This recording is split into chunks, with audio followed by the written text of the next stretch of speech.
Hello, good morning, good evening, good afternoon, good night. This is your brother Mark. We have a Bible study today regarding what I told you in the Drash short video about why God is forbid us to eat the meat of the pork. Meron tayong Bible study ngayon regarding sa aking short video kanina po na about bakit ang Diyos na Panginoong Hesukristo ay pinagbabawal tayong kumain ng karne ng baboy. Let's open our Bible in the book of Isaiah chapter 65 to 4, English version, which remain among the graves and lodge in the monument, which eat swine's flesh, and broth of an abominable things is in their vessels. Kaya niya pinagbabawal ito dahil una, ito ay marumi, pero ang most important, kaya niya pinagbabawal ang pagkain ng karne ng baboy kasi ito ay gawain ng mga pagano at mga hintil. Basahin po natin sa Isaiah chapter 65 verse 4. Na nauupo sa gitna ng mga libingan at tumitigil sa mga lihim na dako na kumakain ng laman ng baboy at ang sabaw ng mga kasuklam-suklam na mga bagay ay nasa kanilang mga sisidlan. And let's go to Isaiah 66 verse 17.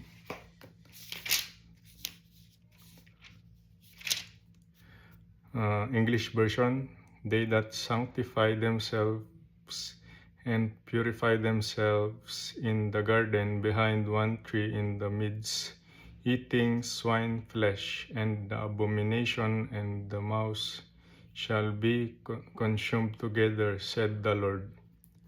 Yes, this pagan belief and tradition is eating swine flesh. That's why God forbid us to eat the swine flesh or pork flesh, because it's pagan or from the doctrines of the devil.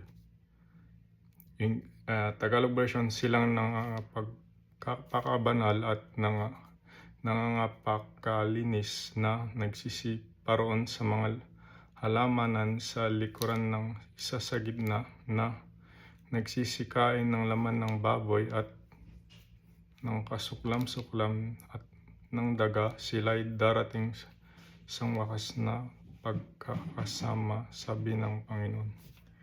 And the next verse is in 1 Corinthians chapter 10 verse 20 to 21. That's why God forbid it, because let's go to Deuteronomy, 1 Corinthians. It's pagan, right? Pagan belief. 1 Corinthians chapter 10 verse 18 to 20 to 21. But I say that the things which the Gentiles sacrifice, they sacrifice to devils and not to God. I would not that yet should have fellowship with devils. 21. You cannot drink the cup of the Lord and the cup of the devils. You cannot be partakers of the Lord's table and of the table of devils. Tagalog version, subalit sinasabi ko sa mga bagay na ito na inilahain ng mga entil ay kanilang inihahain sa mga demonyo at hindi sa Diyos, at di ko ibig kayo magkaroon ng pakikipagkaisa sa mga demonyo.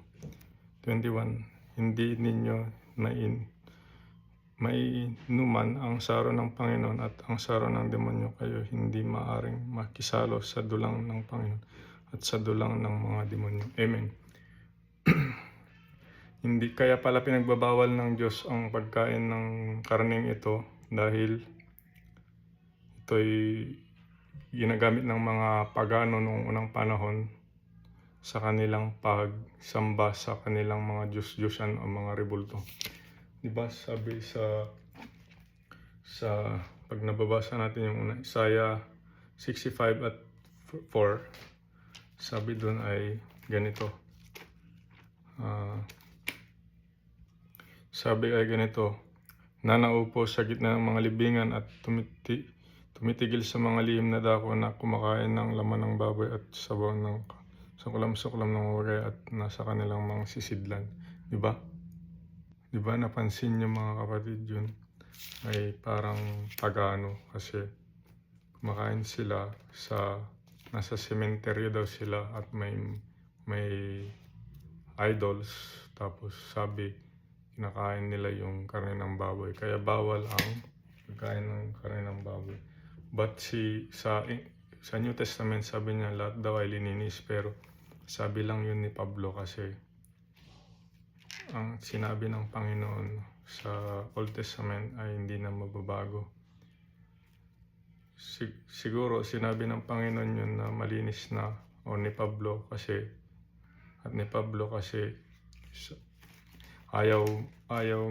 hindi lahat ng mga tao ay gustong sumunod sa Panginoon, sa utos ng Panginoon. Hindi nila kayang sunto pa rin